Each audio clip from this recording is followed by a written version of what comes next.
Seja bem-vindo a mais um Equinócio Verdade. No programa de hoje nós vamos falar sobre a luta das autoridades contra o abuso e a exploração sexual de crianças e adolescentes. Como combater esse mal? Com números que, ao invés de diminuírem, só aumentam. Nós conversamos com os agentes e especialistas envolvidos neste tema e é o que nós vamos conferir a partir de agora.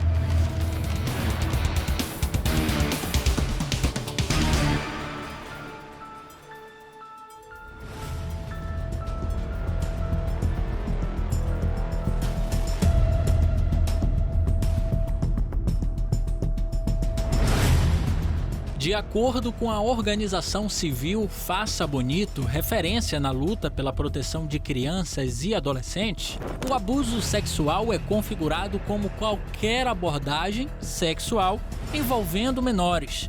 O crime é geralmente cometido por alguém de confiança e muitas vezes ocorre dentro do ambiente familiar, tendo como abusadores pessoas do próprio convívio e de confiança da vítima.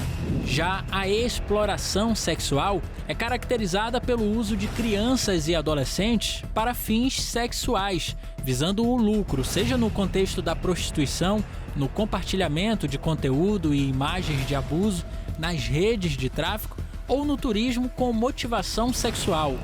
Segundo o painel de dados da Ouvidoria Nacional de Direitos Humanos, em 2023, o Disque 100 somou mais de 60 mil violações sexuais contra crianças e adolescentes, por meio de 31.200 denúncias. Os dados indicam que são 166 violações a cada 24 horas, 7 por hora, uma a cada 8 minutos. De 1º de janeiro a 23 de junho deste ano, o Brasil já contabilizou quase 134 mil denúncias onde o público foi vítima de alguma violação cometida por adultos. Mais de 17 mil registros estão relacionados ao abuso e à exploração sexual de menores. Há uma concentração de casos nas regiões Sul, Sudeste e Nordeste do país, onde a população é consideravelmente maior. O estado com o maior índice de denúncias do tipo é São Paulo, que contabilizou até o momento mais de 3.600 registros de abusos de menores. O Amapá é o penúltimo da lista.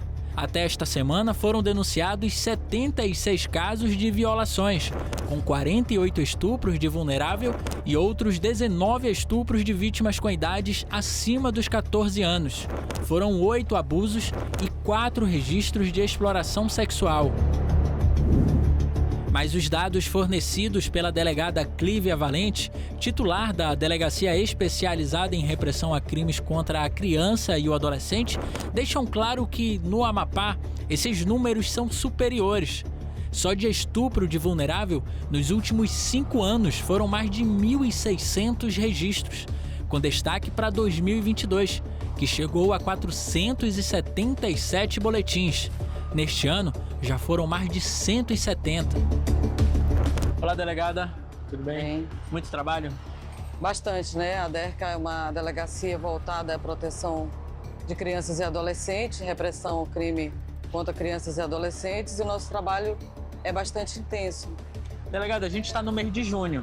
Mês de maio é o mês de enfrentamento, né, ao abuso e à exploração sexual de crianças e adolescentes. Esse trabalho aconteceu em todo o país, aqui no Amapá não foi diferente, né? Não, realmente nós tivemos aqui a Operação Caminhos Seguros, né, que nós levamos tanto delegados como policiais até ao extremo norte, Oiapoque, Calçoene, Amapá, Pedra Branca, porque justamente são locais que a gente, pela estatística, tem mais vulnerabilidade de ocorrer esse tipo de crime, né? Que são a questão da exploração sexual de crianças e adolescentes.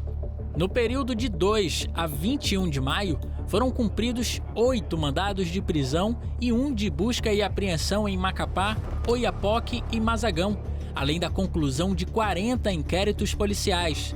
Nas escolas da rede pública, cerca de 10 mil alunos participaram de palestras acerca do tema e receberam orientações sobre como identificar vítimas e abusadores e como agir em situações do tipo. Esse trabalho ele ocorre de forma repressiva, mas também educativa, com orientação, estudantes, Sim. todos, né? Principalmente educativa e aquele momento que a gente toca na ferida e que realmente as vítimas se fortalecem, né? Se sentem, criam aquele ambiente, o espaço, a proximidade da polícia e aí realmente nós temos um maior número de registros de ocorrências, de denúncias. Pois é, Macapá concentra a maior parte da população do estado, mas nos municípios do interior também existe esse problema, né? Em todos. Em todos. Né? Não existe, vamos dizer, lugar que a gente possa dizer que não ocorra, nem perfil, vamos dizer, do abusador que a gente possa traçar, ou classe social. Quantos casos a DERCA recebe? Veja, anualmente, ano passado nós tivemos mais de 700 ocorrências com abuso, né? Inclusive estupros de vulnerável. E nós no mês agora, no final de maio, nós já estamos com mais de 500 casos, quase 600. A grande maioria, vamos dizer assim, que em Macapá, mais de 80% ocorre no âmbito do contexto familiar. Tem casos, por exemplo, que o abuso iniciou quando a criança vítima tinha 5 anos. As autoridades só tomaram conhecimento quando ela tinha 14 anos, depois de uma gravidez, depois de um aborto, depois de uma ocultação do feto. Nesse caso, tinham 2 irmãs, uma conseguiu fugir e a outra ela conseguiu mandar um bilhete para uma delegada de Santana e na época foi feita a prisão dele. São casos muito graves, né, que a gente precisa realmente ter uma ação muito intensa, tanto de repressão, mas também de educação, de levar as escolas, né, aos bairros, aos centros comunitários, toda essa tratativa para que também façam um trabalho ali naqueles ambientes. Segundo a Organização Mundial da Saúde, o Brasil ocupa o 2º lugar no ranking de países com alto índice de exploração sexual de crianças e adolescentes, estando apenas atrás da Tailândia. Segundo a OMS, 320 crianças brasileiras são exploradas sexualmente a cada 24 horas. E esse número pode ser ainda maior, já que apenas 7 em cada 100 casos são denunciados.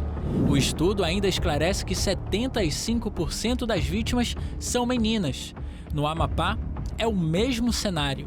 Nós temos investigações que apontam pessoas que favorecem a prostituição, né, que exploram crianças e adolescentes. Nós temos hoje as investigações técnicas, né, as investigações que a gente pode levar ao judiciário, elementos informativos que ali, mediante o contraditório e ampla defesa, eles vão sim se consolidar como provas bem contundentes, provas bem fortes, né, para que haja punição dessas pessoas. A rede de proteção hoje, ela encontra-se muito abarrotada, né, para os atendimentos psicológicos, terapeutas ocupacionais, atendimentos inclusive psiquiátricos. Então a gente precisa realmente uma corrida contra o tempo para que logo esse abusador seja devidamente punido. É fundamental essa percepção também do comportamento da vítima, né? Fundamental. Veja, no núcleo familiar, o que a gente percebe que várias pessoas elas tomam conhecimento do fato, mas a maioria se fecha ali para que não haja o escândalo, não haja a punição que dá, muitas vezes o abusador é o provedor da família. Então nós percebemos que aquele núcleo ele protege o abusador.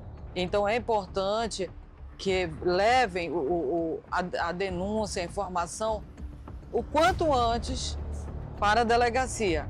Há uma suspeita e às vezes a pessoa quer primeiro verificar se é verdade e esse tempo às vezes é muito caro para a vítima. Então nós não trabalhamos só com o objetivo de punir o abusador, principalmente para isso.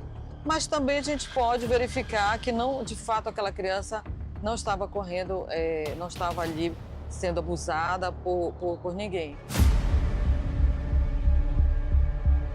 Como atuam os profissionais que formam as equipes técnicas nos conselhos tutelares em Macapá?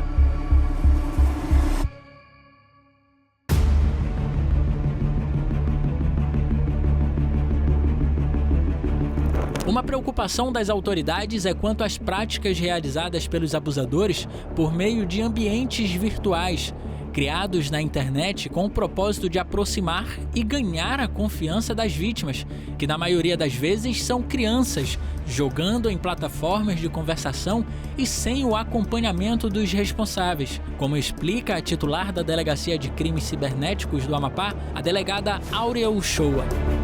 Infelizmente, no cenário que a gente vive hoje, as crianças e adolescentes elas não estão suscetíveis somente à violência nesse mundo que a gente chama de real. Essa violência ela passou também para esse ambiente virtual e aqui a delegacia ela tem realizado algumas ações para tentar combater esse tipo de delito. Então, inclusive há 2 semanas atrás, a delegacia ela startou uma operação no estado de Goiás em razão de uma situação que envolvia uma vítima aqui do estado do Amapá, que foi abordada por esse abusador através do jogo virtual do Free Fire e a partir de então iniciou uma conversação com essa menor, que à época tinha 8 anos de idade, e essa conversação ela saiu desse campo do joguinho e passou para o WhatsApp. E infelizmente ele conseguiu ludibriar a vítima, que acabou transferindo esse material sexual para esse cara. E a gente foi até o estado de Goiás, realizou a operação, fez a apreensão desses dispositivos eletrônicos que ele fazia uso e nesses dispositivos a gente visualizou que ele não somente armazenava, escolhia e armazenava esse material, como também ele repassava para um grupo de WhatsApp que tinham várias outras pessoas no Brasil e que era exclusivo para essa divulgação, não só, por exemplo, das situações de estupro, mas também dessa divulgação desse material sexual obtido através de maneira online, seja através de rede social, seja através de jogos virtuais. Esse crime ele favorece a prática de outros. Exatamente. Ele envolve, na realidade, um arcabouço de outros delitos. A forma também como esse material é divulgado, ele causa sérios problemas com relação à questão da criança, porque não é somente a integridade moral dela que está em jogo, a questão psicológica dela também, mas isso faz com que ela seja vítima também de outros delitos que possam perpassar a esfera da internet. E aí entra a situação, às vezes, até de um estupro de forma física, sem ser o estupro virtual, envolve a situação de tráfico de pessoas também, porque às vezes a criança, na ingenuidade, acaba passando também o endereço ou a escola em que ela estuda. Mas, segundo a delegada, essa não é uma investigação tão simples de se fazer e requer o envolvimento não só das autoridades. Esse trabalho ele tem que partir não só dos órgãos de segurança pública, mas eles partem também através das escolas em darem orientação e também dos pais procurarem esse tipo de informação para poder repassar para os filhos. Então, se a gente não tiver esse tríduo entre escola, família e segurança pública, a gente vai falhar e muito. E é inegável que às vezes a gente encontra algum tipo de dificuldade, mas a gente trabalha também com várias outras linhas de investigação.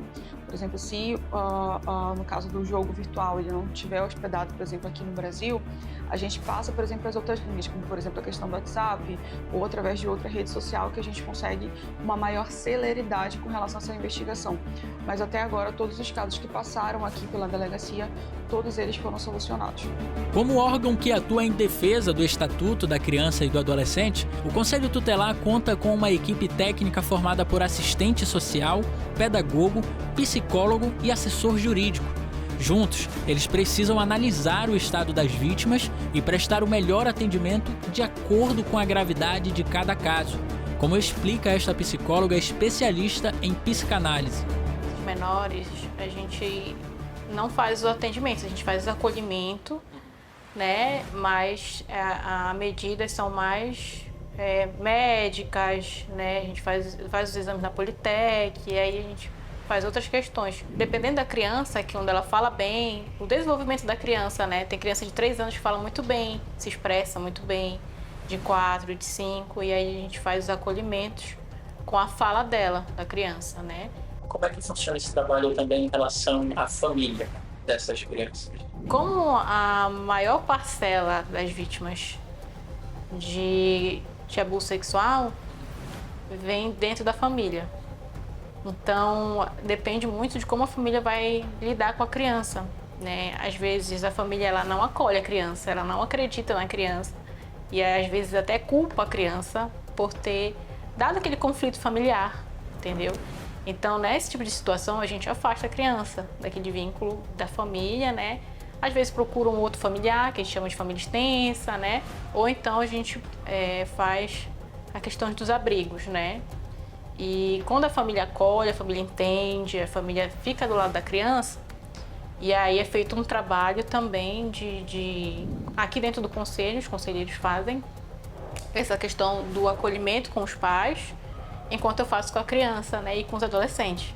A rede de proteção é formada pelos Centros de Assistência Social, coordenados pelo município. No caso dos menores, o trabalho ocorre como forma de garantir apoio e acompanhamento às vítimas desde a fase de crescimento. A nossa intervenção, quanto mais cedo, melhor. Eles vão conseguir lidar melhor, conseguir falar sobre isso melhor. Vai conseguir tratar a criança desde quando aconteceu, né, a vítima, desde quando aconteceu a agressão, né, até melhorar, né, esquecer nunca vai esquecer, mas lidar com isso de forma melhor, de modo vá viver bem em sociedade, né? Mas a gente quer diminuir os impactos disso na vida dessa pessoa, para a vida toda. Como lidam as autoridades com os casos de violência sexual em localidades distantes da cidade?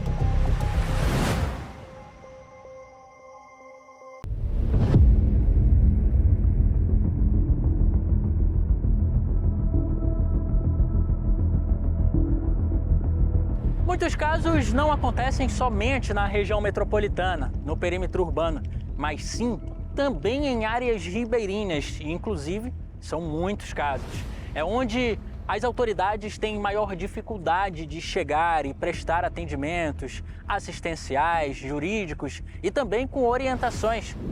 A gente conversou com uma moradora do arquipélago do Bailique. Por segurança, preferiu não ser identificada, mas ela disse que casos de violência sexual contra crianças e adolescentes se tornam cada vez mais comuns. E isso, em muitos casos, está relacionado a problemas sociais que acabam acontecendo dentro de casa e com consentimento da família. Para eles isso é normal.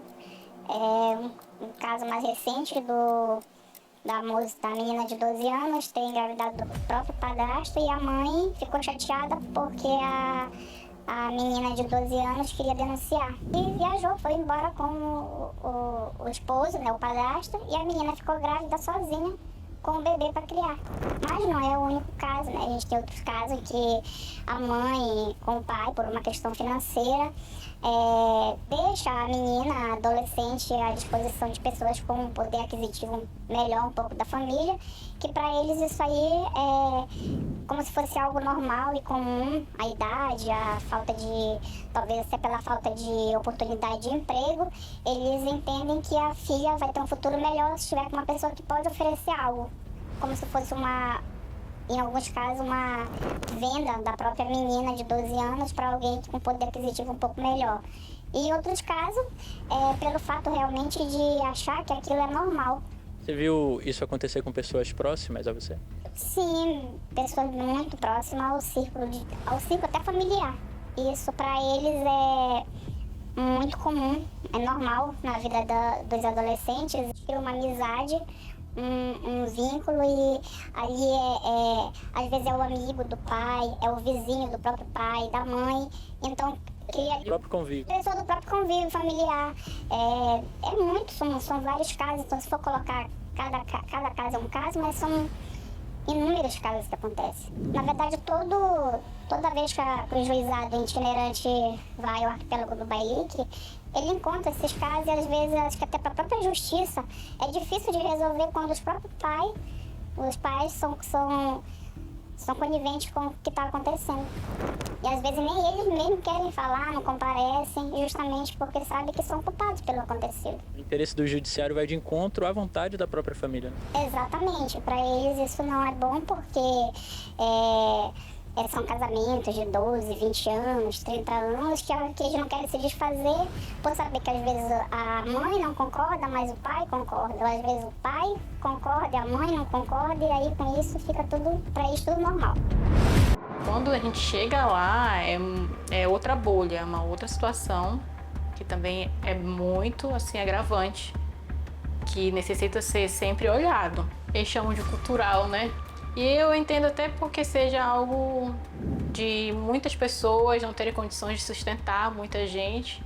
E aí aquela menina ali acaba sendo um vínculo de troca, né? Quero dar aquela criança para eu conseguir ter uma condição de vida melhor, que é, às vezes, eles trocam muito elas, né? Trocam dinheiro, comida, onde morar.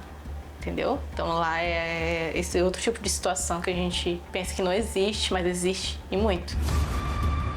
E através desse tipo de ação, por exemplo, que vocês conseguem estender o braço até essas regiões, né? Que a gente consegue chegar e ter acesso. Às vezes a gente consegue ter acesso, chega aqui pra gente, mas a gente não tem como ir até lá. Né? Então quando acontecem essas ações da justiça junto, e a gente vai para fazer esses atendimentos e é muito cansativo por isso, porque vocês tem que sim, nunca vai ser um conselheiro que não dá conta, né? Sempre vai 2, 3, porque quando fica alguns no prédio fazendo pegando as demandas, o outro já está saindo de voadeira para ir olhar. Isso, aí aonde para a gente faz os acolhimentos e ainda consegue dar as outras comunidades também, né? Quando chega as denúncias pra gente, aí o conselheiro vai lá, pega a assistência social, vai. Sempre aí uma aventura aí nessas ilhas do Bailique. Como citamos anteriormente, maio é conhecido como o mês de enfrentamento à causa, com a campanha Maio Laranja, sendo o dia 18 o Dia Nacional de Combate ao Abuso e à Exploração Sexual de Crianças e Adolescentes. A data tem por objetivo mobilizar a sociedade para o combate à violação dos direitos infanto-juvenis. Em Macapá, os 3 conselhos tutelares participaram das ações. Nós fizemos uma campanha intensiva, né, de prevenção e combate ao abuso e à exploração sexual infanto-juvenil. Nós tivemos uma blitz educativa aqui no Conselho Tutelar da Zona Sul, na Zona Norte também e no Oeste, com direito a atendimento médico, a tirar dúvidas das questões jurídicas. A senhora tem números de casos recebidos aqui pelo Conselho Tutelar? Nós temos um total, nesse quadrimestre, de 1.493 atendimentos comunicados, na verdade, né, de violação de direitos, sendo que 48 são de abuso sexual. E como é que o Conselho Tutelar atua para garantir os direitos da criança e do adolescente conforme o ECA? Chegando ao conhecimento do Conselho Tutelar, qualquer denúncia de violências, na verdade, o Conselho Tutelar tem a competência de averiguar a questão, se procede ou não. A senhora tem também uma faixa etária de crianças ou adolescentes que, na maioria, são vítimas? A maior faixa etária está entre 6 e 12 anos de idade. E não é só meninas. Acontece também com meninos. O Conselho está sempre atuando em parceria com esses outros órgãos, né? Sim, sim. É de extrema importância essa relação, esse caminhar junto. Nós somos, como você bem falou, somos portas de entrada. Ao recebermos, nós temos que dar encaminhamento. Então, a gente tem essa parceria com a Polícia Civil, com a promotoria, com o comissariado. Estamos sempre em contato. Inclusive, a doutora Clívia, ela é uma parceira muito grande nossa. Em qualquer situação, a gente aciona e, de imediato, ela dá o retorno.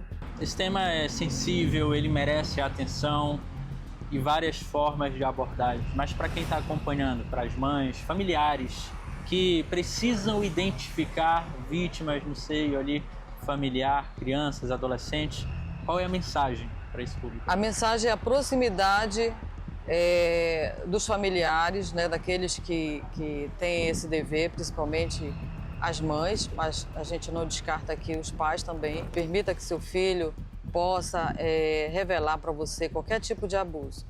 Permita que ele fale, dê credibilidade à palavra da vítima, da criança. Essa criança ela vai carregar para si todo esse trauma. Minimamente são as vítimas que conseguem levar uma vida normal. Geralmente elas ficam com sequelas psicológicas, psiquiátricas, inclusive. Então as consequências elas são devastadoras e imensuráveis.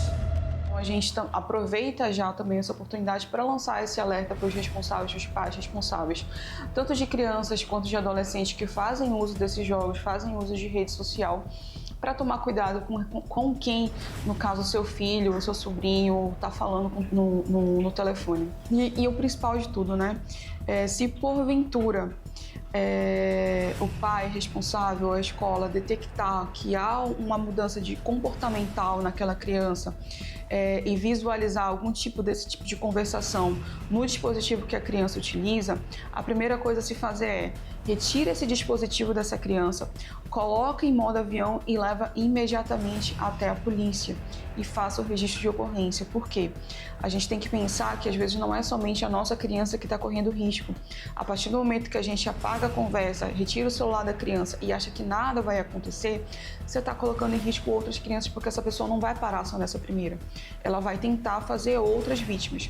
Então, se porventura a pessoa detectar que o seu filho está correndo esse tipo de risco, pega esse celular e leva para a delegacia mais próxima para a gente poder fazer esse procedimento. E qualquer pessoa pode denunciar pelo 190 ou buscando a delegacia mais próxima. O sigilo é garantido pelas autoridades de segurança. E aqui termina o Equinócio Verdade de hoje. Obrigado pela sua companhia. Domingo que vem tem mais.